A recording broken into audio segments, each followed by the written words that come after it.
চলো আজ তোমাদেরকে দেখাবো কিভাবে কয়েকটি মাত্র ঝিঙে গাছ লাগিয়ে সপ্তাহে 10 থেকে 15 কেজি ঝিঙে বার হয়। নমস্কার সবাইকে, আমার চ্যানেলে স্বাগতম। করলা লাগার পর যে জমিটা ফাঁকা ছিল ওই জমিটাতে বাবা কয়েকটি ঝিঙে গাছ লাগিয়ে দিয়েছিল, এই ভেবে যে বাড়িতে রান্না করে খাওয়া যাবে।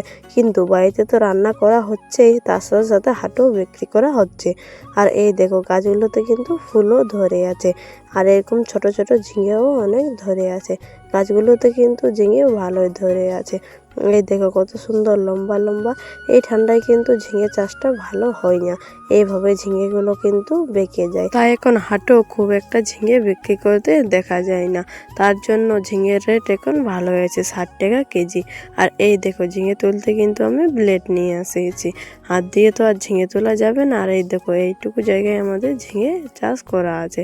তারপর আমি ঝিঙেগুলো তুলতে শুরু করে দিলাম। ঝিঙেগুলো তুলে পর ভালো করে ব্যাগটাতে রাখতে হচ্ছে, যাতে ঝিঙেগুলোতে কোনো দাগ না লেগে যায়।